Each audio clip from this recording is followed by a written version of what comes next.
Go with us to the CNE Stadium, Grey Cup 62.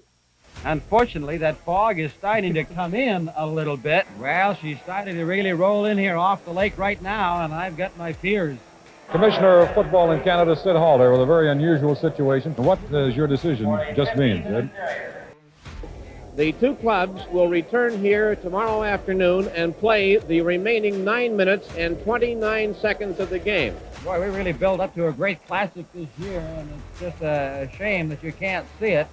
I wonder how the historians are going to treat this one. Okay, well, I'm no historian, but I can tell you that when it comes to all-time memorable Grey Cup games, that 1962 edition between the Winnipeg Blue Bombers and the Hamilton Tiger Cats is right up there.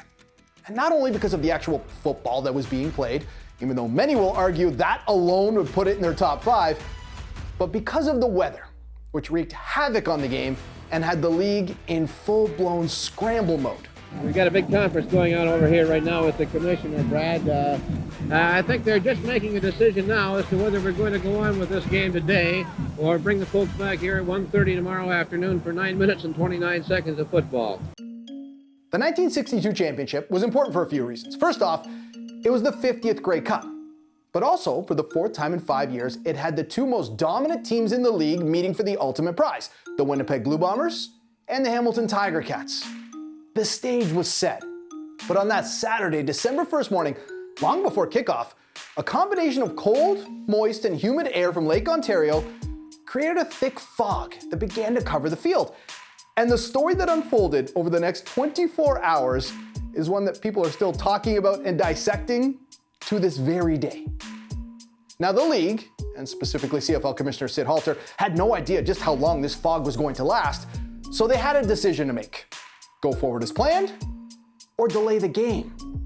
Now, for those of you who came in late this morning at 11 o'clock Eastern Standard Time, Commissioner Halter and CFL President Jake Godard decided to go ahead with today's Grey Cup game in spite of the possibility that fog might come back in and they'd have to make a snap decision perhaps during the game. I think everybody in professional sports has a bit of an ego and wanted to see this thing through, and it's all will be okay. The stands were full, 32,500 or 655 people, and it would, as I said, they were just hoping for the best. And it's not just, the game itself. It's all of the bells and whistles around a championship game. The game was played on Saturdays in those days. And it was a few years later, it went to Sunday, and it was a big thing because people would say, well, you can't party downtown afterward. That was going to be scheduled. And if you delayed the game later in the day, it was going to have an economic impact. That would be part of it. I think they crossed their fingers. And the big factor, of course, was television was there. Both CBC and an American network were involved. Oh yeah, another reason this game was so historic was because it was the first time in league history that a game would be broadcast in the United States. It was on ABC's Wide World of Sports. They're gambling the good public relations with 40 million Americans against 32,000 people who paid to see this game here today, and I think Canadian football sold its soul today to an American television network. That's not too strong, is it? No. This is definitely why they played it, let's face it. I think Jack might be a little extreme in that. Certainly that was an important factor. From a game perspective, I think, okay, we'll get through this thing. It's not going to be that bad. And unfortunately for everybody involved, it turned out to be that bad. But let's face it, TV aside, you absolutely cannot talk about this game without talking about Exhibition Stadium, or as the press affectionately called it, yeah, the mistake by the lake. Mistake by the lake. The mistake by the lake. Now, while the stadium was a regular hotspot for big sporting events and concerts and even royal visits, it was more famous for its unpredictability. Because of its proximity to the lake, you saw wind, rain, snow, fog, and if you weren't careful, a seagull might actually swoop in and grab the hot dog right out of your hands. But in 1962, it was hosting CFL's biggest game for the 3rd time. It's right next to the water, so it was kind of a worst case scenario in terms of weather. They used to get a lot of fog off that lake. The weather there was always damp, particularly later in the season. When you walked in there, the floor shook. it was kind of like a mini earthquake. It kept trembling and everything, and you were wondering, if you looked out over the press box into the stands, you were afraid the whole thing was going to come crashing down. Aesthetically, it's great to sit down by the lake, and there are times, though, especially when you're playing early in the spring, like the Blue Jays eventually would, or late into October, early November, or in this case, December, where the weather gods can kind of say, you shouldn't have put a stadium there. And as the fog got thicker and thicker, it wasn't just the fans who were having trouble following the game. The people who called the game, Johnny Esau and company, couldn't see a thing. There's the Hamilton Tiger Cat defensive setup, I think. Well, we cannot see beyond the midfield markers now. What a time for a sleeper play. Now, I don't know what's happening on the far side of the field. It is 3rd and 12. We assume that that's Shepard back there to punt. Yes, it is, and I have no idea where the ball is. As he's being chased by somebody, he disappears in the fog on the far side, and I don't know where he's brought down. That looked like a lot of action. I don't know what happened, but it looked interesting. On the left corner. Well, that should scare the fog away. Maybe that was aimed at the weatherman. The league was scrambling. They cut down the halftime to 15 minutes. Then with 9:29 left in the fourth quarter and Winnipeg clinging to a 1-point lead, they officially hit the pause button. What was originally planned as a 5-minute delay was extended to 20, which left the broadcast crew, well, let's call it tap dancing. We have another gentleman coming in here. Hello, sir. How are you? Mr. Roundtree, you are the official timer here at CNE Stadium, sir. Harry, come on in here, will you? Harry McBride of Toronto. How are you, Harry? Not very well today. Oh, hello there. Hello. Miss Grey Cup back with us here. And Al, I see all the brasses all gathered together over there. we've got a big conference going on over here right now with the commissioner, Brad. We're going to move over. Brad. Let's I walk think we're over a gonna bit. try to get over here. See if we can pick some of Get this up. information. We can thread our way through the crowd. Well, we got close enough to Mr. Halter to hear him say, would you mind leaving us alone for a few minutes?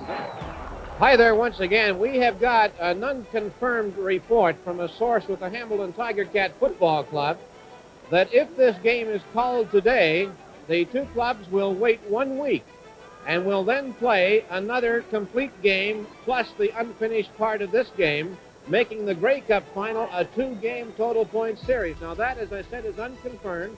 The 2-point total score series was not unusual to the Canadian Football League. Playoffs did that until the 80s. I mean, that's not unusual, and it certainly wasn't in that era. But, you know, it would have been a tough decision to make it up on the fly.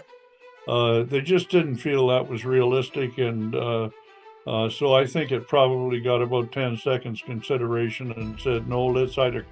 One thing that came was saying just, that's it, the game is over. Winnipeg wins 28-27, but they figured that wasn't fair, especially to the Hamilton fans, and so they did what they did. Well, hi once again, everybody. The word now is, according to Commissioner Halter, the two clubs will return here tomorrow afternoon and play the remaining 9 minutes and 29 seconds of the game. I think it's the integrity, and it was a tough decision. I mean, Paul Dojak was the referee that day, who was, you know, the Canadian Sports Hall of Fame member. You know, it had to be tough for him because I'm sure at one level he wanted to just say, okay, enough is enough. And if you know Paul Dojak, you knew he was the boss, and it was his decision to make. He was standing on the hash marks and looking across the field, and he couldn't see he couldn't see the sideline down markers. And when that happened, he said it's time to call it off. And remember, Dojak was was born in Winnipeg. People from the towns those influential people, whether it was commissioner or league president or head referees, were always saying that they didn't get favoritism, they got the other thing, the compensatory anti-favoritism in a lot of ways, so that they didn't look like they were playing favorites. And Sid Halter was the CFL commissioner, and he had such strong ties. I mean, he was one of the founding fathers of the Winnipeg Blue Bombers. If they cancel the game with Winnipeg up at the time, there's probably Halter wanted the game to end so Winnipeg could win. It made it almost impossible to continue the game, but it made it almost impossible to postpone or cancel the rest of the game. But they did just that. And most of the players are not exactly thrilled with the decision. Not only because they were just so close to the end of the game, but because they weren't used to playing football on back-to-back days. And injuries were definitely a factor. The following day, that's when the bumps and bruises come out. And there were a lot of players that just couldn't continue because of their pain. Joe Zuger said that he was a rookie in that game in that year for Hamilton, and Zuger said we were all pumped up. The adrenaline is flowing like you wouldn't believe in everything else, and then it's called off.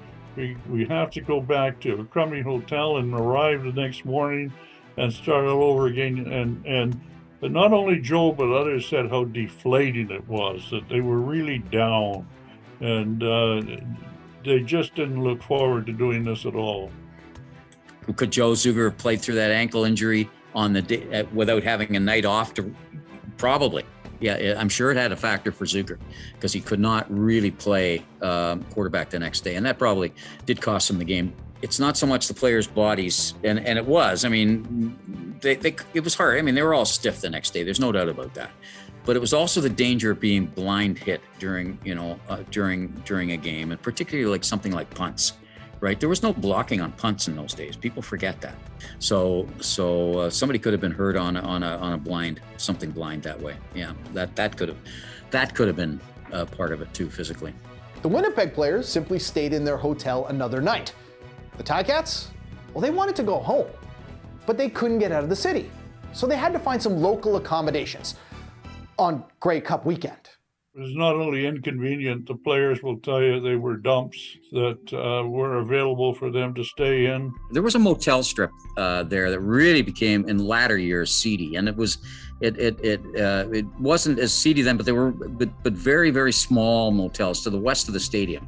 Then Jim Trimble, the coach, imposed a curfew, and whereas Bud Grant and the Blue Bombers didn't have a curfew, so that added to their misery as well.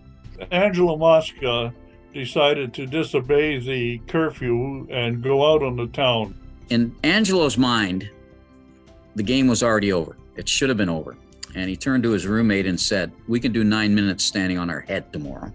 Angelo was a partier. I mean, I'm not telling stories out of school. He wrote a whole book about it. And he at the time, he was very heavily a partier. So he and Paul Minahane phone a cab, and the cab pulls up in front of their motel, or a cab pulls up in front of a motel that already has 3 people in it, and they go to get in it.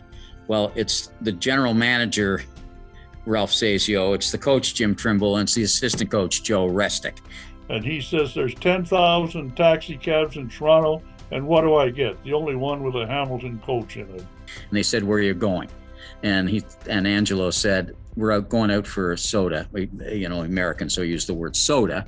And Trimble just looked at him and said, "You're not going out for any damn soda. Get back in your room." So they go back in their room.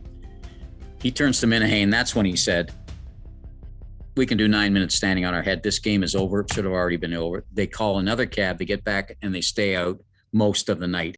And when the players returned to Exhibition Stadium to finish the game, the 15,000 fans, which by the way was less than half that were there the day before, could see the action, but there wasn't much to get excited about. The Blue Bombers started the day up 28-27, and that's how they finished it, winning their 4th championship in 5 years.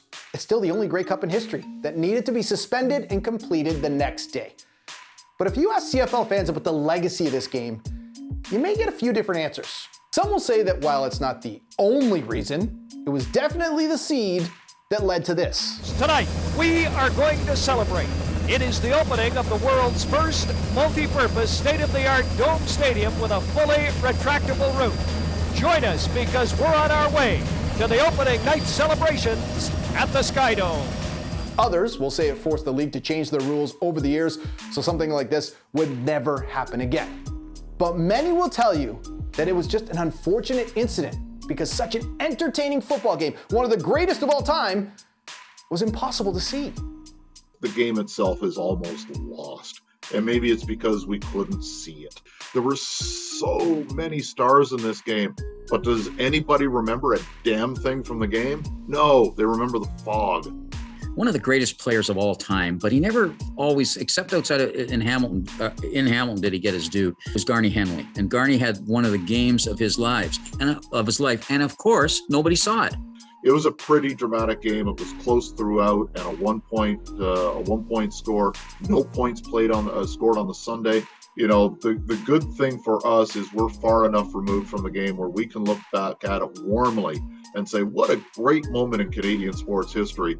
But for the people who lived it, it was probably a pain in the rear end before anything else.